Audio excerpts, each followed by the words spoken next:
जननीं शारदां देवीं रामकृष्णं जगद्गुरुं पादपद्मे तयो सिद्ध्वा प्रणमामि मुहुर्मुहुर्। नमो श्रीज्योतिराजाय विवेकानन्दसूराय सच्चित्सुखस्वरूपाय स्वामिने तापहारिणे। নমস্কার। ঠাকুর মা স্বামীজির রাতুল চরণে আভূমিলুণ্ঠিত প্রণাম নিবেদন করি। আজকের অনুধ্যান শ্রী শ্রী মায়ের কথা। শ্রী প্রবোধ ও শ্রী মনীন্দ্র স্মৃতিতে শ্রী শ্রী মায়ের কথার আজকে তৃতীয় দিন। গতকাল আমরা শুনেছি মনীন্দ্র বললেন অক্ষয়ের মৃত্যুতেও ঠাকুরের খুব কষ্ট হয়েছিল। মা তিনি বলেছিলেন গামছা যেমন মোচড় দেয় তেমন হয়েছিল। মনীন্দ্র আপনি কি তখন দক্ষিণেশ্বরে ছিলেন? মা হ্যাঁ, আমি নবতে ছিলুম। ঠাকুরের পায়ের ধুলো আমার পায়ের ধুলো মা কালীর স্নান জল দিয়েছিলুম, তা বাঁচল না, মরে গেল। ঠাকুরের খুব কষ্ট হয়েছিল। আমার ছোট ভাই এন্ট্রান্স পাশ করেছিল, বেশ লেখাপড়া শিখেছিল, ডাক্তারি পড়ছিল। নরেনের সঙ্গে দেখা করতে গেলে নরেন বলেছিল মার এমন ভাই আছে, সব তো চালকলা বাঁধা বামন। নরেন বললে পেটের ভেতর ফোড়া হবে, তোমাকে তা কাটতে হবে। যোগেন তুমি এর পরবার খরচ যোগাবে। যোগেন মারা গেল।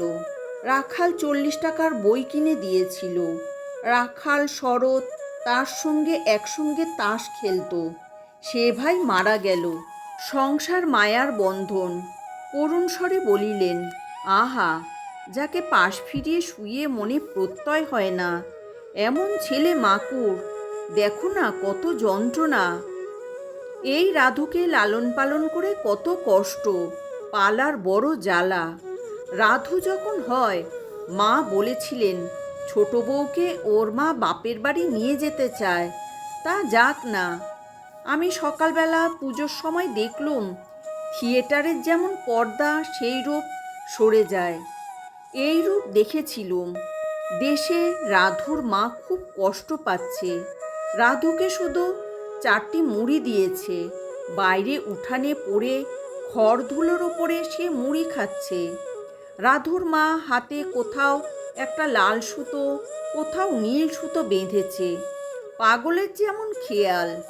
অন্য সব ছেলেরা মুড়ি টুড়ি মিষ্টি দিয়ে খাচ্ছে।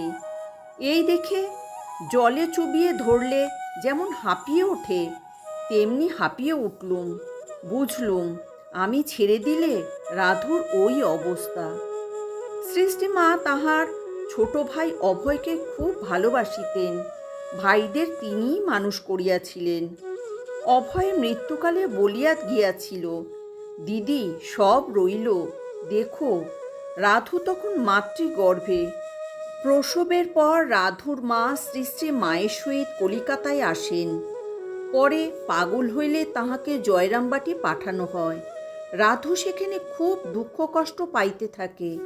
শ্রী শ্রী মা বাগবাজারের ভাড়াটিয়া বাড়িতে অবস্থানকালে একদিন সকালবেলা পূজা করিবার সময় জয়রামবাটির এই চিত্র দেখেন এবং অভয়ের অন্তিম কথা স্মরণ করিয়া 2-4 দিনের মধ্যেই দেশে গিয়া রাধুর লালন পালনের ভার গ্রহণ করেন। মা বলিতেন সেই হতেই আমাকে মায়াই ধরল। আর একবার কোয়ালপাড়ায় শ্রী শ্রী মায়ের খুব অসুখ। তখন হঠাৎ রাধু শ্বশুরবাড়ি যাইবে বলিয়া জয়রামবাটি চলিয়া আসে। মাকে বলিয়াছিল তোমাকে দেখবার কত ভক্ত আছে, আমার স্বামী ছাড়া কে আছে? মা এই ঘটনা উপলক্ষে বলিয়াছিলেন কাল রাধু তো অমন করে আমার মায়া কাটিয়ে চলে গেল। মনে ভয় হলো, ভাবলুম ঠাকুর কি তাহলে আমাকে এবার রাখবেন না? মা আরও বলিয়াছিলেন এই যে রাধি রাধি করি, এ একটা মায়া নিয়ে আছি বই তো নয়। সন্ধ্যার অন্ধকার ঘনাইয়া আসিতেছে। মনীন্দ্র ও প্রভাকর বিদায় লইবার জন্য প্রস্তুত হইতেছেন। রাত্রেই তাহারা আরামবাগ যাইবেন। মা বলিলেন তোমরা একটু কিছু খাও। প্রভাকর আমরা খেয়ে এসেছি। মা একটু খাও না কেন? ওগো, একটু মিষ্টি এনে দাও তো। পরে আমাদের বলিলেন, তোমরা খাওয়া দাওয়া করে যেও। মনীন্দ্র: আচ্ছা মা। মা: গাড়ি হয়েছে? মনীন্দ্র: হয়েছে। প্রণাম করিয়া বিদায় গ্রহণের সময় মা আশীর্বাদ করিয়া বলিলেন, ভগবানের মতি হোক। মনীন্দ্র: মা, আমাদের মায়া যেন কাটে। মা এই কথায় প্রসন্ন দৃষ্টিপাত করিলেন। আজ এই পর্যন্তই।